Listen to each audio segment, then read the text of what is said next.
Good morning. All woke up from the cold?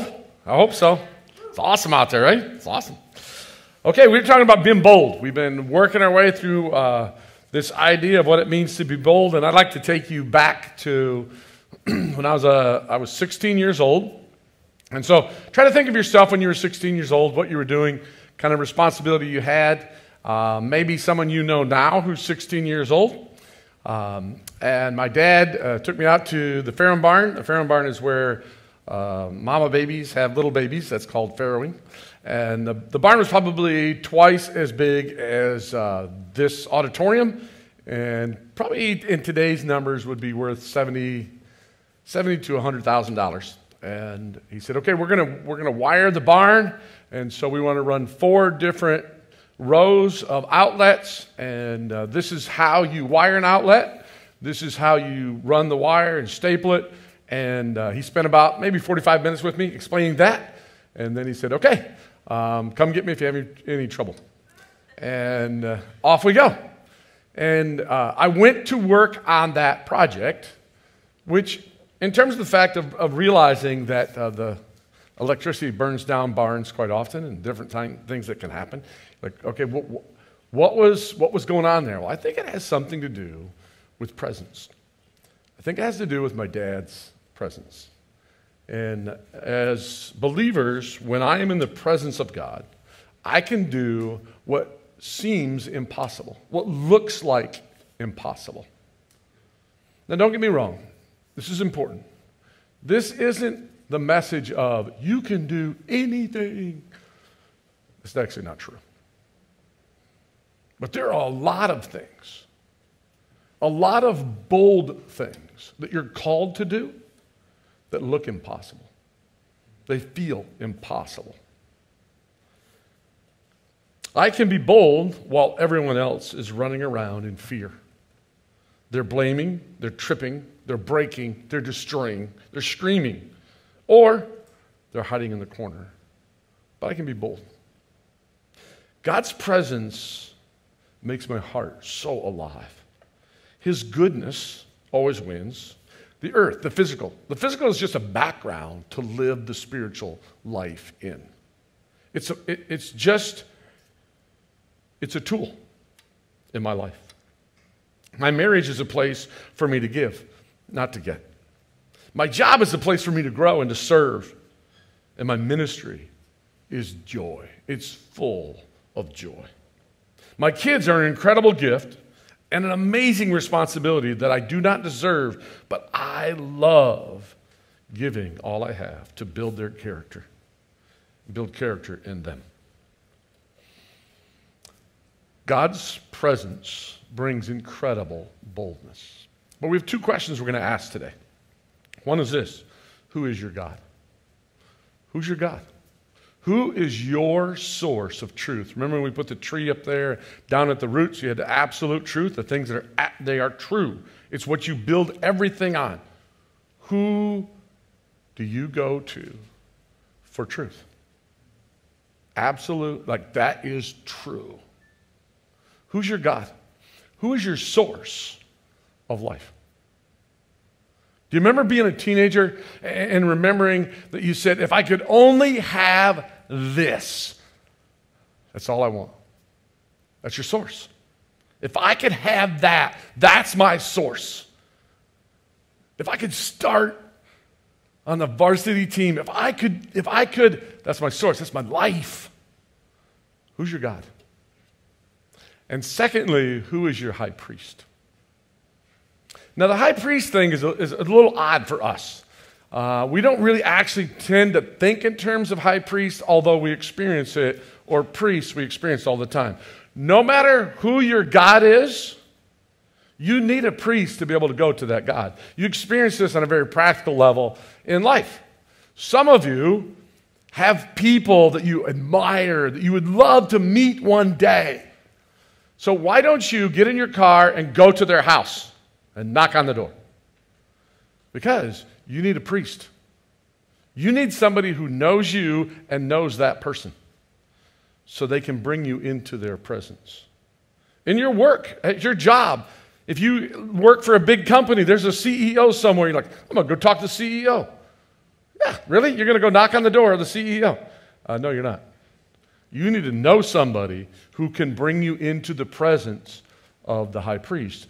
And all over the world, for all of mankind, every God that people have had, there has to be a high priest. There has to be someone that will take you into their presence. And so we are going to we're going to come back to Hebrews chapter 4. That's where we ended last week. And at the very end, there's paragraph. That's where we're going to start. It's the foundation of what we're going to talk about today. And then in chapter 5, it talks a little bit more about it. And so today is some fairly heavy teaching. So if you need to, put your seatbelt on. Let's go. Here we go. Therefore, since we have a great high priest who has ascended into heaven, Jesus, the Son of God, let us hold firmly to the faith we profess. Why would we hold firmly to this faith? Because you have this amazing high priest. What is the faith that we have? The faith that we have is that we are sinners. We can't get to God. We do not have access to God. Why? Because our sin separates us from God. We cannot go into his presence. Even so, if we did go into his presence, it'd kill us. It would kill us because a sinful person cannot walk into the presence of God. But Jesus came, took all of our sin upon himself. He died. After 3 days, he rose from the dead, overcame sin, and offers to be our high priest, whereby he would touch God, who is holy and pure, and he would touch us and bring us into God's presence through forgiveness and giving us righteousness. That's what we profess. He says, now this great high priest, for we do not have a high priest who is unable to empathize with our weakness. Wait. He understands your weakness. Now, be very clear about this. Weakness and mistakes are not the same thing. Weakness is, I know to do right, but I do not do it. Weakness is, I know exactly the right thing to do. I know the best thing to do. I know the bold thing to do, but I don't do it. I fall to temptation. He says he can understand that. And he's going to talk a little bit more later about why he can understand that. For we have one who has been tempted in every way, just as we are, yet he did not sin. He knows temptation. He knows physical weakness. He had a human body. He went through real temptation, real struggle. He says, then he tells us what to do. Let us then approach God's throne of grace with confidence. Confidence is the exact opposite of uncertainty. To be bold, you need confidence. Confidence is kind of the foundation to boldness. It's the opposite of uncertainty. He says, the throne of grace with confidence. We can go to this high priest with confidence that he will bring us into the presence of God, so that we may receive mercy, find grace to help us in our time of need. So then he goes on, he walks through why Jesus is this great high priest.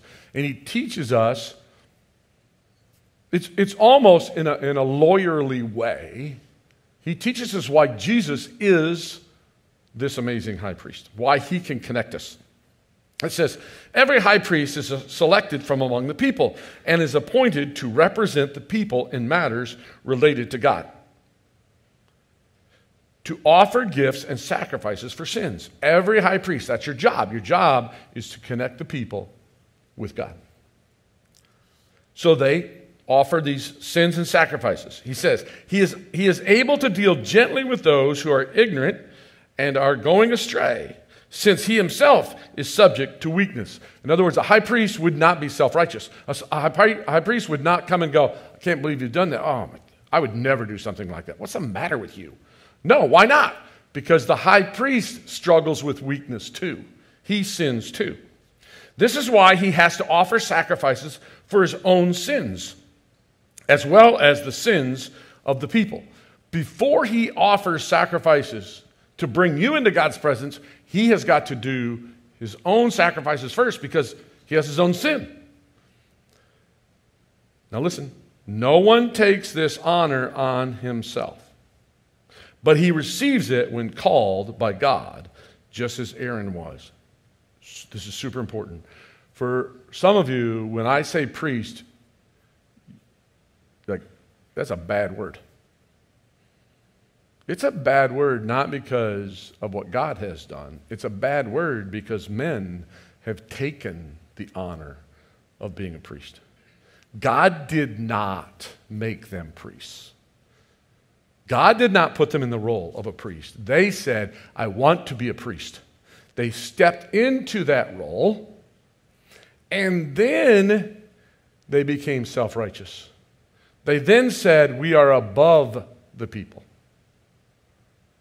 And that has created all kinds of hurt and devastation. And has caused many people to look at priests that way. He goes on to say, in the same way, Christ did not take on himself the glory of becoming a high priest. Jesus didn't do that. Jesus did not go, I want to be a priest. I want to do that. I want to be, yep, that's what I want to do. I want the glory of being a priest. And a man should never do that either. He says, but God said to him, so God calls him to be this high priest. You are my son. Today I have become your father. And he says in another place, you are a priest forever in the order of Melchizedek. Say that, Melchizedek. It's a fun word to say, Melchizedek. Melchizedek was a priest who came before the Jewish or Hebrew priesthood. So for a Hebrew who's reading this, this is a big deal. Because they think all priests are Hebrew priests. They think all priests come from Aaron, who was the original Hebrew priest, Moses and Aaron. And Melchizedek actually came before even Abraham. He was a priest before Abraham. So for the Hebrews, like, wait, I thought it all started with Abraham, right? No. There was a priesthood that existed before that. It represents the eternal priesthood. And you can read about Melchizedek in Genesis. He says, during the days of Jesus' life on earth, he offered up prayers and petitions with fervent cries and tears. So, Jesus, in his human and godly form, in his human form, he is going before God. He needs God the Father to do something. He needs the power. He needs the presence of the Father. He says,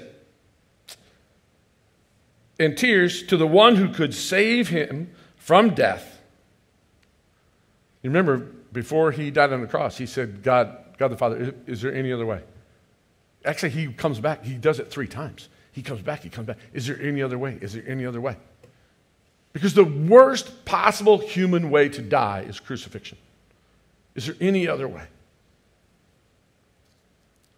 And he was heard because of his reverent submission.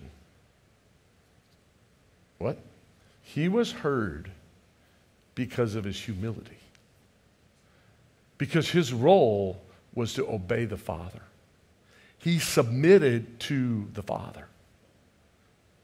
His role was to give his life, to take this step. Now, this is foreign to us when it comes to boldness. What we're used to in boldness is, I won, I'm strong, I'm right. Most of us are most bold when we know we're absolutely right. Husbands are most bold when they know they're wrong, but they're not going to lose. They're not going to lose.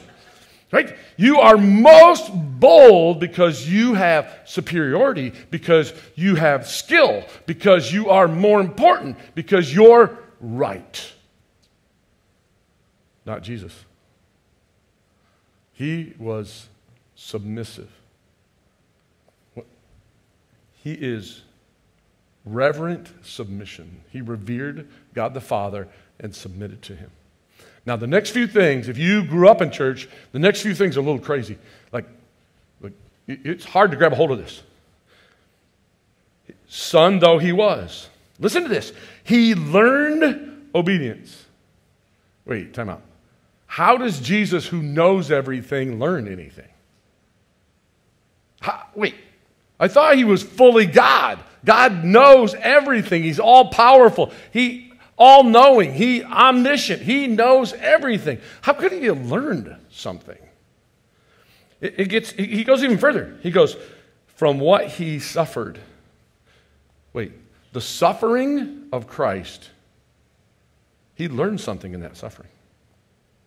And he says, and once made perfect. Wait, how does Jesus, who is fully God, be made perfect? It means complete. It doesn't mean that he was morally imperfect.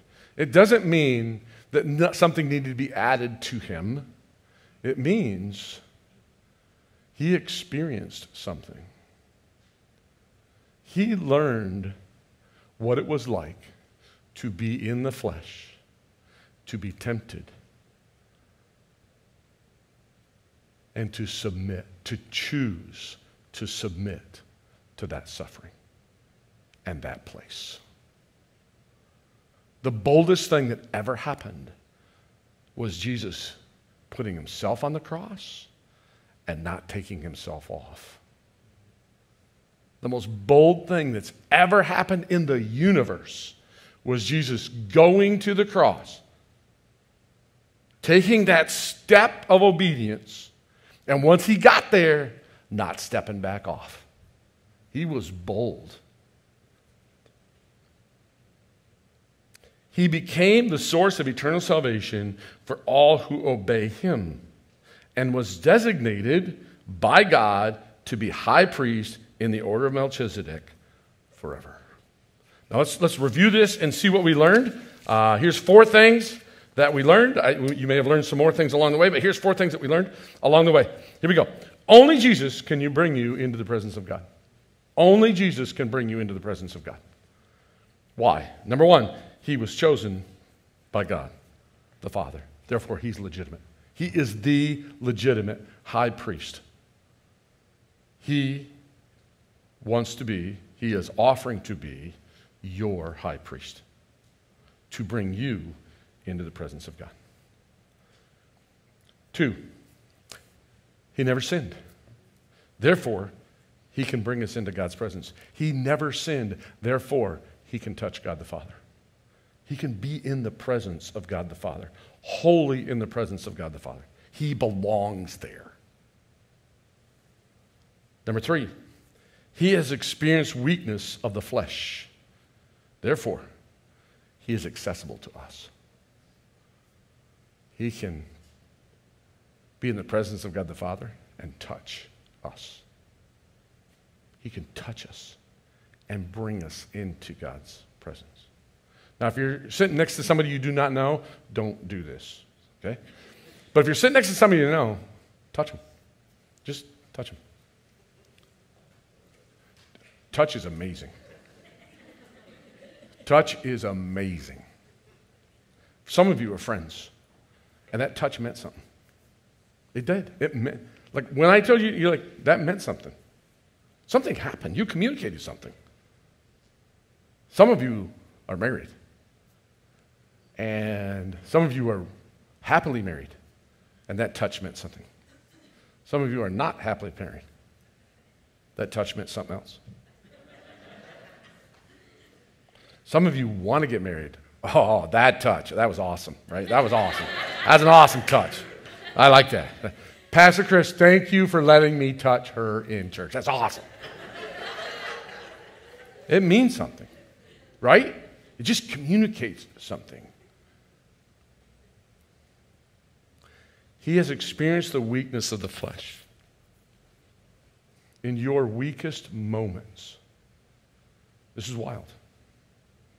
In your weakest moments, because he experienced it, he learned it.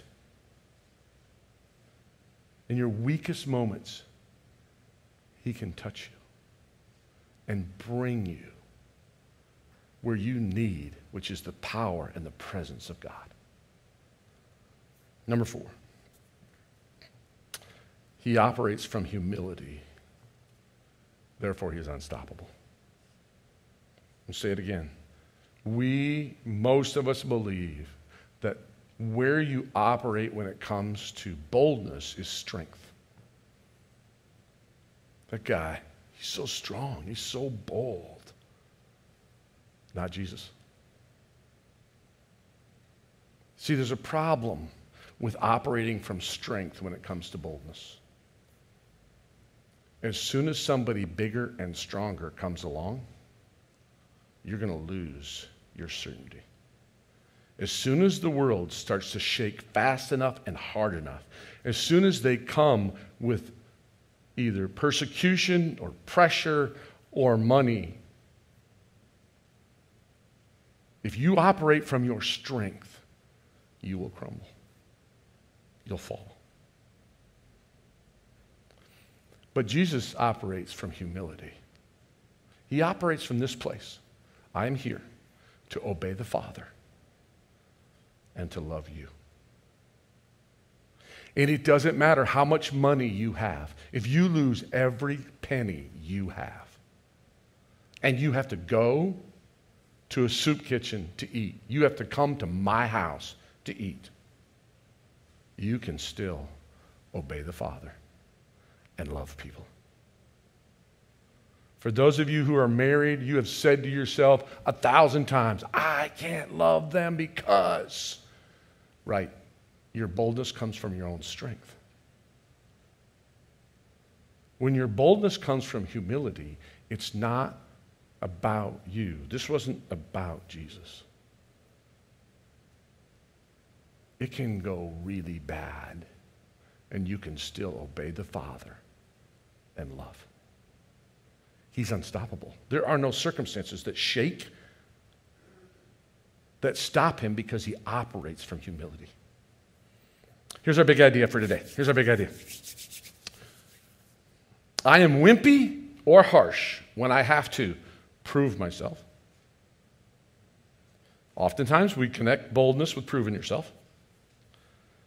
When I have to be the hero, when I have to get respect, when I have to get the results that I want.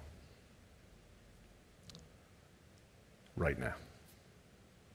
I am bold when I spend time in the presence of God. I am bold when I spend time in the presence of God. This is an absolute truth. Through Jesus, who touches me in my weakness and touches God in all his goodness at the same time. You may think that you need to get yourself in order and you need to become a better person and there's all these things you need to do so that you could enter into the presence of God. No. What you need is humility, which says, I don't deserve to be in the presence of God, but someone is offering to be my high priest. Another way I want to say is this: boldness is not about you. It's not about you. But it is about the presence of the Father who loves deeply. Humility is the secret weapon to boldness. Boldness, from a picture standpoint, is two things. One, it's the ability to stay in place and stay where what is right and true and good when everybody else wants you to move. In my life, I've been in this place a number of times. I've been in this place a number of times where I've taken a stand that this is right, that this is good. And people will come along and go, no, I just need you to move. This is causing friction. This is causing problems. We're trying to do the good thing here, and you're in the way. I need you to move. If you have children, you've experienced this. This is what's right. Okay, I got it, Dad. I got it. We've lived this way for 5 years. I've got it. But I just need you to move this much. If you'll move this much, all this friction we're having between us, Dad, goes away. I will be happy If you'll just move this much. And if it's about you, all that has to happen is one log, and then another log, and then another person, and then another. It all builds up. And if it's about you, you will listen, and you will move. But if it's about obeying the Father and loving people, you'll never move. Why? Because it's super clear. I need to obey. The best thing I can possibly do, no matter what your argument is, the best thing I can possibly do is obey the Father. It always brings righteousness. And number two, if I move, I'm going to compromise my love for you. I'm going to do something that will hurt you. The second is the step. God asks you to take a step, to move somewhere, to step into something. And the same thing's true. If it's about you, you're not going to take that step. If it's about you, you're going to calculate the consequences. You're going to calculate, wait a minute, is this going to work out for us? How is this going to work out for you? You're going to calculate the results. Will I get what I want? Boldness is not about you. It's about God has asked me to take this step. Can I trust him?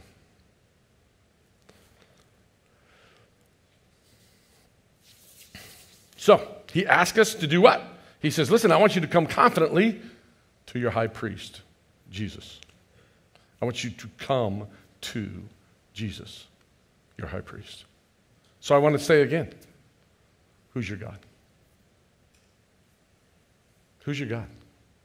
Now, the next piece is really important.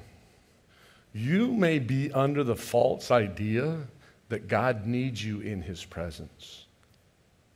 You may be under the false idea that God is like, he is so happy you came to church today, that God was in heaven this morning, and he was sitting there, it's like, I hope they come. Oh, I hope they come. I need them to come to church. No. You may interact with your day-to-day life. Because you'll meet people many times, they're like, listen, tell me about God. Tell me about your relationship with God. I pray a lot. And you can just tell in the tone of their voice, God is so happy with me because I pray. And he needs me to pray.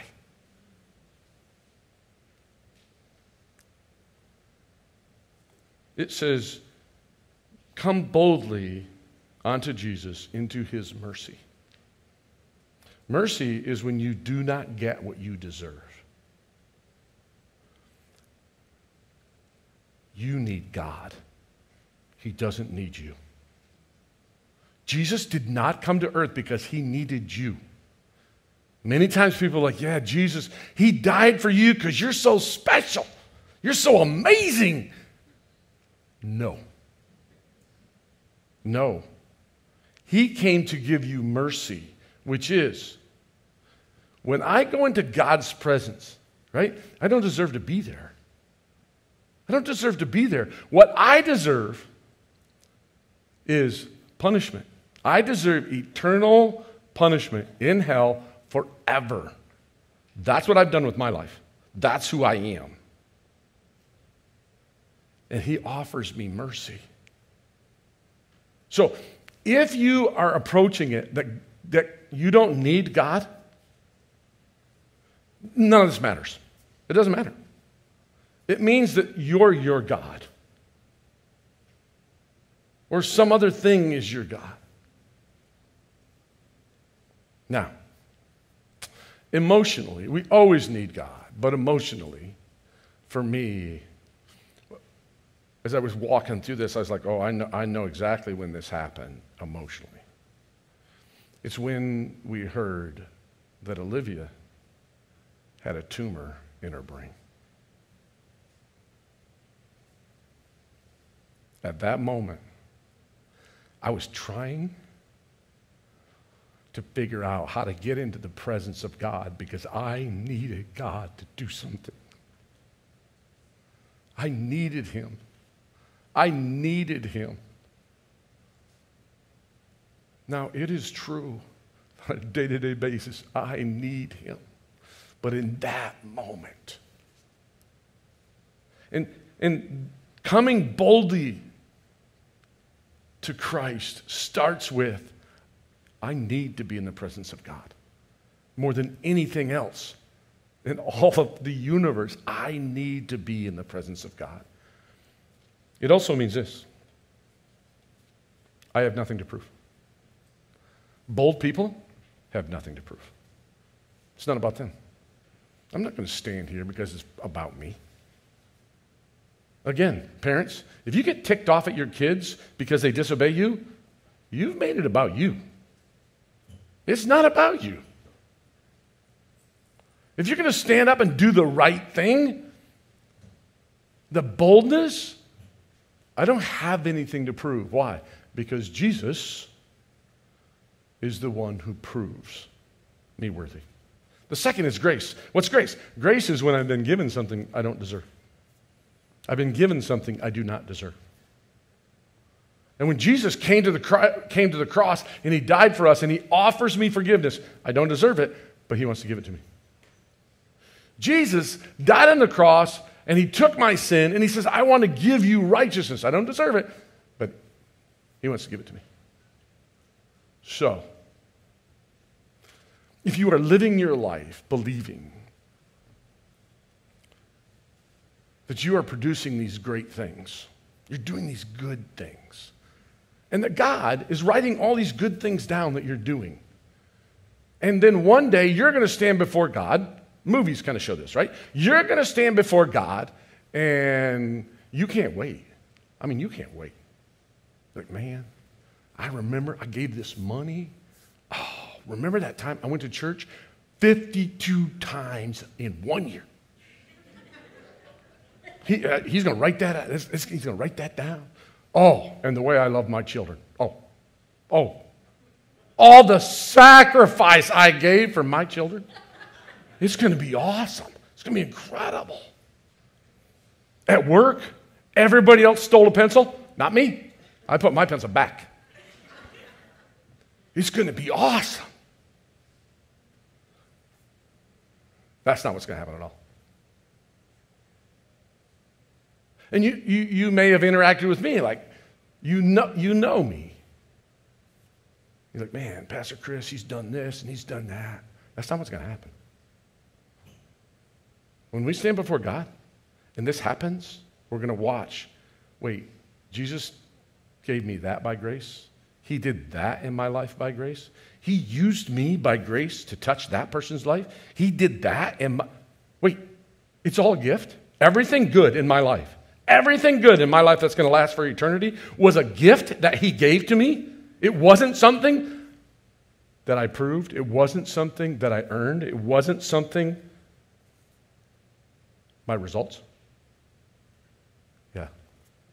See, bold people don't live for results for the day. They don't. People who go, I will stand, but then move, they live for results. Why? Because I stood and I didn't get the results I wanted. And so I moved. Bold people go, no. This isn't about me. This is about I obey God. And I love the people I love.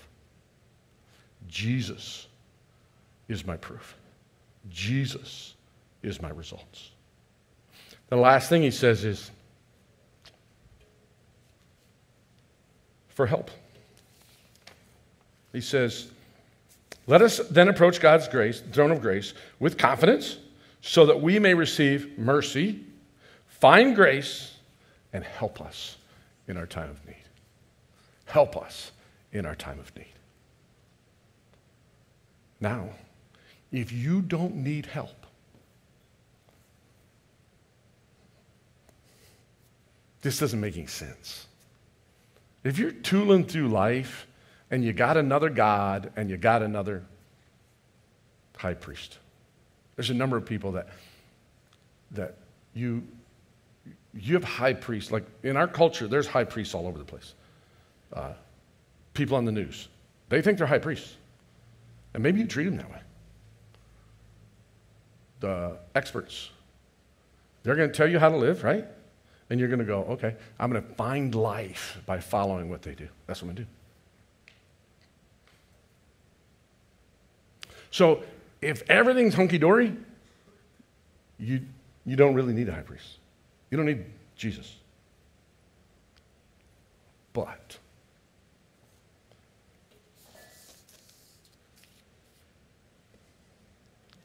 if you're going to walk into the fire, you need a high priest. What do you mean? I mean, if you're going to walk into your boss's office and go, sir, I've been convicted. I'm not taking care of my wife and my kids the way I should. I will come in at 4 o'clock in the morning if I need to, but I have to leave at 5. I'm doing it. You need help. See, as a husband, and you got this issue with your wife, and you're scared to death of the conversation. You're scared to death of it. You tried it a few times, and you stuck your toe in, and she cut your toe off. Like it was bad. You don't know how to have the conversation, so you've backed up, and you're like a turtle, right? You have a shell, and you have a head inside the shell, right? And you won't stick it out. Now, if you're going to be a man who leads his home, then you're going to walk into the fire. You need help. This is not about you being a man, you're tough. Oh, man. No, you need help. You need someone to be able to go, listen, you stand where it's right, and I will take care of you. You need someone who says, if you take the step I'm asking you to take, I will help you. I will take care of you. That's Jesus.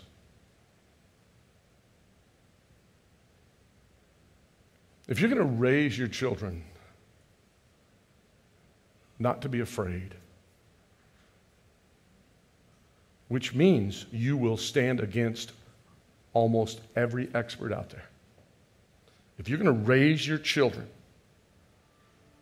to be bold and to live a free life, you're going to stand against most of the people you know.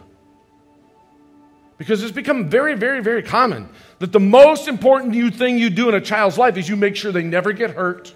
You make sure they never experience a bully. You make sure they never experience anything bad in their life. That is opposite of what Jesus experienced.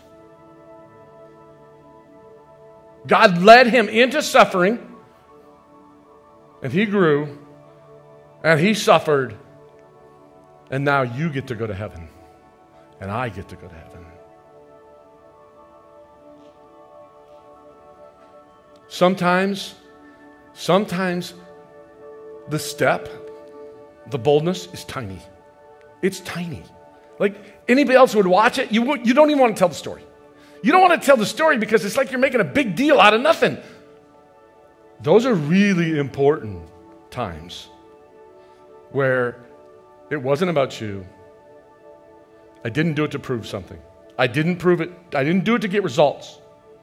I did it because that's what God called me to do. And I was scared to death. I needed his help. I needed his help.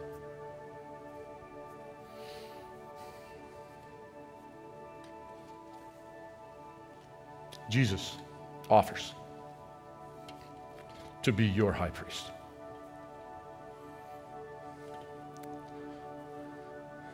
No matter what you're going through, no matter what weakness you're in, no matter where you are, he's got his hand touching the Father. And he's got his hand out to you. Will you bring your sin? Will you bring your weakness? Will you bring your failure?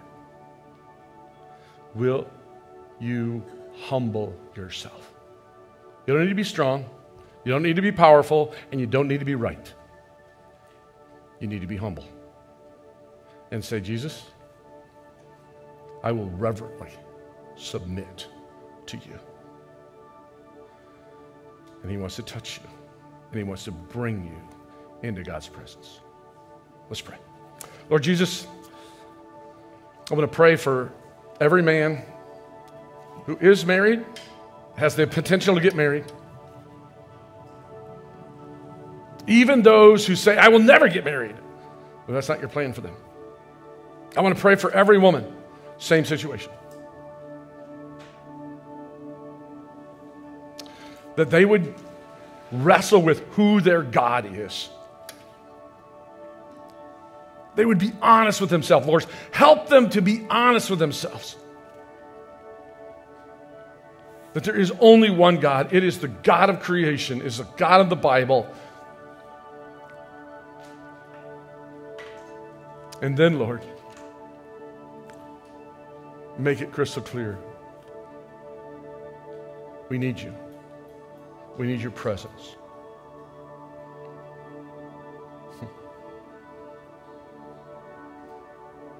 Lord, I pray for you to then put before every man and every woman what it means to be bold, where they need to stand for what's right, where they need to turn away from not just sin, but things that distract them. They already know what it is. You've already talked to them about it. They know what it is. They're thinking about it right now. Make it crystal clear that what they need is not strength. What they need is your presence. Look them right in the eye and say, come, come, come. Humble yourself. Come into my presence. By Jesus Christ. In your name we pray. Amen. I forgot to finish. Took me about 3 weeks to finish that barn. My dad's presence, my dad's gone now. My dad's presence was part of me moving to New Jersey. It was part of me starting this church. Now, I'm fortunate. I had a dad who could be like that. But what my dad taught me was, hey, don't ever depend on my presence. You need to trade me in for God the Father. I don't care what kind of dad you had. God the Father wants to be your dad. He wants to bring that presence into your life. Now we have a ministry fair here, and you may be thinking, ministry fair. Again, wow. God needs me. God needs me to serve him. He doesn't need you. He doesn't need you. And if you're going to sign up for ministry because you think God needs you and you're doing God a favor, don't do it. God doesn't need you, and we don't need you. But you need ministry. You need ministry. You need to step into the fire. You need to give your life to Christ. You need to experience God's presence. And every time you experience God's presence, he calls you into ministry. And some of you are that. You're like, no, I think he needs me. I mean, check out the ministries. Be nice. Maybe even act like you're going to sign up, but don't do it. For others of you, you don't think you have what it takes. You don't think you can teach. You don't think you can serve. You don't think you have the time. No. God will prove you. Jesus will prove you. Jesus will prepare you. Jesus will give you grace. He will produce results in you. But you got to sign up.